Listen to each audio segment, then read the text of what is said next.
Salve, salve família vascaína. Tô na área para mais um vídeo pós-jogo. Se você está chegando pela primeira vez aqui e não me conhece, muito prazer, meu nome é Eduardo. Peço que se inscreva no canal, nesse botãozinho vermelho aí embaixo escrito inscreva-se, tá vendo? Então, no momento que eu falei aqui, já deu tempo para vocês clicar aí nesse botãozinho, se inscrever aqui no canal, fazer parte da família Opinião Vasco e ajudar o canal a crescer. Uma outra coisa que ajuda bastante também é você deixar seu like no vídeo, que ajuda a gente a impulsionar nossos vídeos na plataforma do YouTube. Ative o sininho para toda vez que eu postar vídeo você receber notificações e, claro, compartilhe nas suas redes sociais, que isso é importante também. Termina a penúltima rodada do Campeonato Brasileiro. Vasco derrotado para o Grêmio, né, fora de casa, um resultado que já era esperado. É difícil imaginar que esse time tenha força para ganhar do Grêmio fora de casa, né? Aconteceram alguns resultados importantes para o Vasco na rodada que nos colocaram numa condição de chegar na última rodada fora do Z4, dependendo apenas das nossas forças. Esse era o cenário ideal, na verdade, depois do cenário ideal de fato. Qual era o cenário ideal de fato? O Vasco chegar já livre do rebaixamento antes da partida contra o Corinthians. A gente sabia que eram jogos que o Vasco ia jogar contra times que tem um tabu muito grande, né? Corinthians, Grêmio, né? Então o ideal seria o Vasco chegar na partida contra o Corinthians ou até contra o Atlético Paranaense já fora já livre de rebaixamento. Não foi o caso. Então o Vasco pelo menos, né, não chega na última rodada dependendo dos outros. Já é uma situação melhor, né? Haja vista que o Bahia perdeu para o América fora de casa, América Mineiro com um jogador a menos, inclusive, chegou aos 40 minutos do segundo tempo, sabendo que o Vasco não tinha força mais, né, para conseguir mais nada na partida. Troquei de canal e fui assistir o Bahia, né, o jogo do Bahia, para ver, para secar mesmo, né?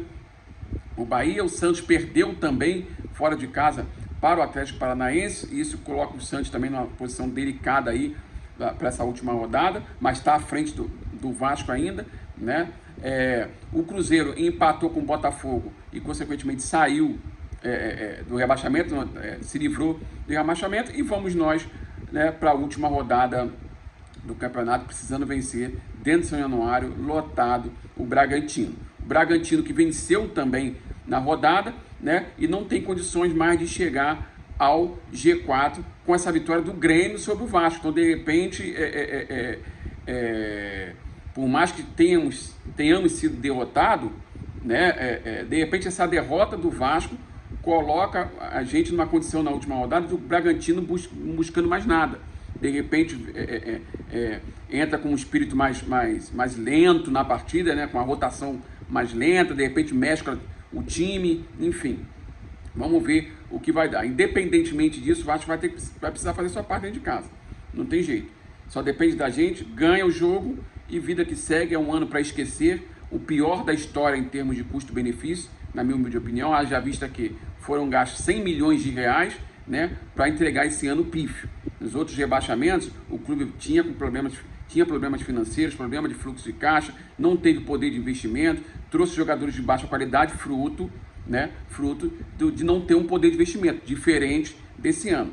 Esse ano se vangloriaram demais, né? Falaram muito em relação a essa questão de SAF, a gente sabe que o clube está fraturado, né? E falaram muito que o Vascaíno não ia sofrer, foram soberbos, prepotentes e entregaram esse ano aí, que é um ano para esquecer. Em relação ao time, não tem mais muito o que falar. O Vasco entra no jogo, né, num esquema 5-3-2, né? Particularmente não me agrada esse esquema. Por que não me agrada esse esquema?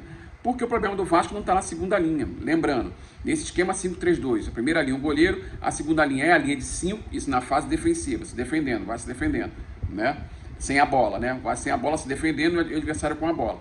Então a primeira linha é o goleiro, a segunda linha os 5, a linha de 5, a terceira linha são os 3 do meio campo e a quarta linha são os 2 atacantes. Só que o problema do Vasco não está na segunda linha, nessa segunda linha de marcação, né, que são os 2 laterais e os 2 zagueiros. O problema do Vasco não está aí. O problema do Vasco está no meio campo. O meio campo muito frágil na marcação, né, que só marca a distância, não fecha a linha de passe, não pressiona o nome da bola e permite com que o time adversário, né, troque passes tranquilamente. Inclusive, dependendo da situação do jogo, essa terceira linha baixa demais e traz o adversário para o próprio campo do Vasco, com o adversário construindo, iniciando a construção de jogadas dentro do próprio campo do Vasco. Isso não acontece de hoje, tá, gente? Isso aí vem desde o início do segundo turno, né? Que por mais que o Vasco tenha feito uma campanha de recuperação, né? Mas o time apresentava defeitos, né? Apresentava defeitos que a gente vinha falando aqui, para quem acompanha a gente há mais tempo, a gente vinha falando nas nossas lives, vinha mostrando no campinho, vinha mostrando em vídeo.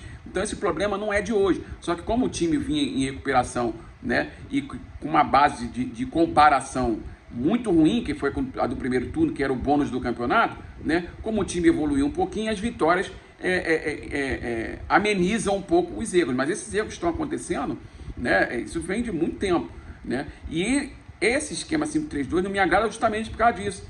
Porque o problema do Vasco está no meio campo. Não é à toa que o gol do Grêmio é o maior exemplo disso, né? Aos 36 segundos o cara pega na bola, vai agredindo a segunda linha do Vasco, né? O meio campo do Vasco correndo atrás do meia, é o pior cenário possível, né? O meio campo do Vasco correr atrás do meia, ele foi para cima da segunda linha do Vasco, tocou para o Soares, e o Soares é aquilo, né? Soares é um dos artilheiros, um dos centroavantes em atividade no planeta aí, com mais efetividade em termos de finalização, um dos melhores do planeta. Finalização, tá na história do Liverpool, tá na história da Premier League, tá na história do Barcelona, então assim, não é qualquer jogador, né? Então ele só ajeita o corpo, dá de chapa e faz 1-0 na sua despedida, né? E a partir daí, dificilmente o Vasco teria força para conseguir algo além desse resultado aí. Muitos erros técnicos, erro de passe, jogadores nervosos, né? Enfim, é o time que já vem dando sinais de desgaste, né? Desgaste emocional. Isso aí não é de hoje, lá dentro do jogo contra o América Mineiro, né? Que vem nesse desgaste emocional, né? E o Vasco tomou o gol logo aos 30 segundos e aí ficou muito difícil, porque o Vasco não consegue jogar, não finaliza, né? Como o time baixa bastante as suas linhas, quando consegue recuperar a bola, né? O time está todo no seu campo, com o adversário também no seu campo, então já tem a dificuldade, caso essa bola não saia pela linha de fundo, né? E seja tiro de meta. Se o time rouba a bola, está o adversário todo no seu campo, então o Vasco tem que apelar para a bola longa. Para a bola longa para quem? Para o Peck, né? E na grande maioria das vezes inferioridade numérica, então ele tendo que partir para o mano a mano, né? E na maioria das vezes perdeu. Então o jogo do Vasco foi esse. No final o Grêmio baixa um pouquinho suas linhas, vem as modificações, o Grêmio baixa um pouquinho suas linhas, entre o Jair e o Paê, que são jogadores tecnicamente superiores aos que jogaram, né?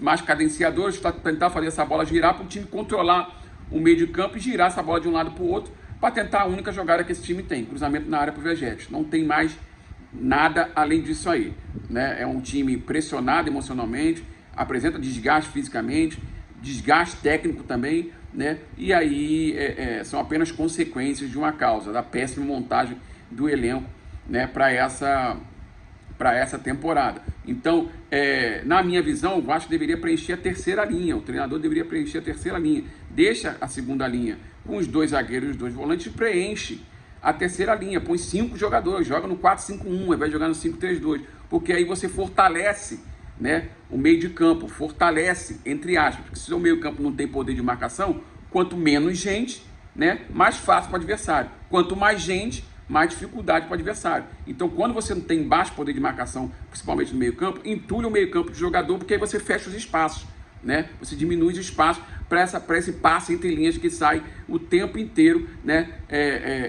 Do adversário que está livre, sem ser pressionado com a bola no pé, ele levanta a cabeça, essa terceira linha fica apenas olhando a bola, marcando a distância, não fecha a linha de passe, e o adversário vai, acha o passe entre linhas e vem os meias adversários ou o atacante adversário pressionando a segunda linha do Vasco. O gol do Grêmio sai disso aí.